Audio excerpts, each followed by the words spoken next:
नगरी सज रही है। तमाम अड़चनों के बाद 22 जनवरी को प्राण प्रतिष्ठा के साथ प्रभु राम आ रहे हैं। ऐसे में आपको ये जानना बेहद जरूरी है कि रामलला की सबसे प्राचीन मूर्ति कहाँ है, जो असल में अयोध्या में विराजित थी। आखिर दूसरी मूर्ति जो टेंट में है वो कहाँ से आई और नई मूर्ति की जरूरत क्यों पड़ी? आज इन्हीं सब के जवाब जानेंगे इस वीडियो में। नमस्ते, मैं हूं अंजलि गुप्ता, आप देख रहे हैं टीवी 9 मध्य प्रदेश। सबसे पहले बात सबसे प्राचीन मूर्ति की, और जो हम आज आपको बताने जा रहे हैं वो कोई धार्मिक कथा ही नहीं है, बल्कि उन संभावनाओं को भी मान्यता देती है जिनमें कहा गया है कि कहीं अयोध्या की राम जन्मभूमि की असली मूर्ति ओरछा के राम राजा मंदिर में विराजमान तो नहीं। कहा जाता है कि 16वीं शताब्दी में ओरछा के बुंदेला शासक मधुकर शाह की महारानी कुंवरी गणेश अयोध्या से रामलला को ओरछा ले आई थी। पौराणिक कथाओं के अनुसार ओरछा के शासक मधुकर शाह कृष्ण भक्त थे, जबकि उनकी महारानी कुंवरी गणेश राम उपासक। इनके चलते दोनों के बीच अक्सर ही विवाद होता था। एक बार मधुकर शाह ने रानी को वृंदावन जाने का प्रस्ताव दिया, पर उन्होंने विनम्रता पूर्वक उसे अस्वीकार कर दिया और अयोध्या जाने की जिद कर डाली। तब राजा ने रानी पर व्यंग किया कि अगर तुम्हारे राम सच में हैं, तो उन्हें अयोध्या से ओरछा लाकर दिखाओ। इस पर महारानी कुंवरी अयोध्या के लिए रवाना हो गई। वहां 21 दिन उन्होंने तप किया। इसके बाद भी उनके आराध्य प्रभु राम प्रकट नहीं हुए, तो उन्होंने सरयू नदी में छलांग लगा दी। कहा जाता है कि महारानी की भक्ति देखकर भगवान राम नदी के जल में उनकी गोद में आ गए। तब महारानी ने राम से अयोध्या से ओरछा चलने का आग्रह किया, तो उन्होंने 3 शर्तें रख दी। पहली कि मैं जहां से जाकर जिस जगह बैठ जाऊंगा वहां से नहीं उठूंगा।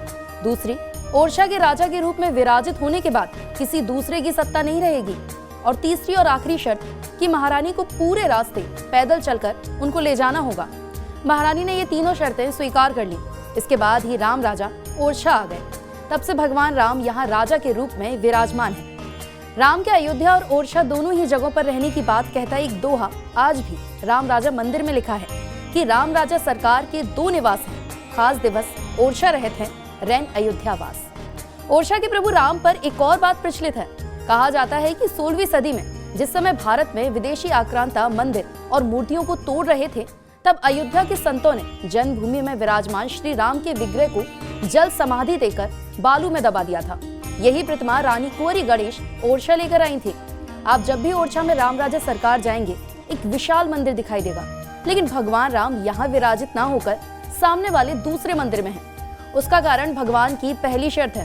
महारानी अयोध्या से ओरछा पूरे रास्ते पैदल चलकर भगवान को अपनी गोद में लिए हुए आ तो गई थी, लेकिन जैसे ही महल में आई वो पहली शर्त भूल गई।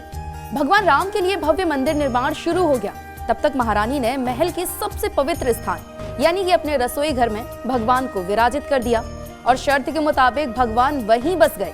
वैसे राम की ही कृपा है ये कि उन्होंने विशाल चतुर्भुज मंदिर त्याग कर वात्सल्य भक्ति की प्रतिमूर्ति महारानी कुंवरी गणेश की रसोई में बैठना स्वीकार किया था। राम भक्तों के भाव में बसते हैं, भवनों की भव्यता में नहीं। कहते हैं कि संवत 1631 में चैत्र शुक्ल नवमी को जब भगवान राम ओरछा आए, तो उन्होंने संत समाज को ये आश्वासन भी दिया था कि उनकी राजधानी दोनों नगरों में रहेगी। तब ये बुंदेलखंड की अयोध्या बन गया। ओरछा के राम राजा मंदिर की एक और खासियत है, एक राजा के रूप में विराजने की वजह से उन्हें 4 बार की आरती में सशस्त्र सलामी गार्ड ऑफ ऑनर दिया जाता है।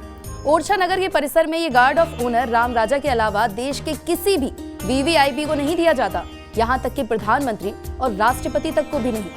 अयोध्या के रामलला के साथ ही ओरछा के राम राजा भी हमेशा सुर्खियों में आ जाते हैं। हर बार मीडिया में ये सवाल सुर्खियों में रहता है कि अयोध्या जन्मभूमि की प्रतिमा ही ओरछा के राम राजा मंदिर में विराजमान है। अब आपको बताते हैं कि आखिर पुरानी मूर्ति का क्या होगा। तो साल 1992 से राम जन्मभूमि मंदिर के प्रमुख पुजारी रहे आचार्य सत्येंद्र दास के मुताबिक जहां नए रामलला रखे जाएंगे, वहीं पर पुराने रामलला भी रखे जाएंगे। वहीं स्वामी रामभद्राचार्य के मुताबिक नई मूर्ति की जरूरत इसलिए है क्योंकि रामलला की मूर्ति जो है वो छोटी है। एक और मूर्ति जिसमें भगवान को 5 साल के बालक के रूप में दिखाया है, उसकी आवश्यकता है ही। इसलिए नई मूर्ति की प्राण प्रतिष्ठा और पुरानी मूर्ति का गर्भगृह में 22 जनवरी को प्रवेश होने जा रहा है।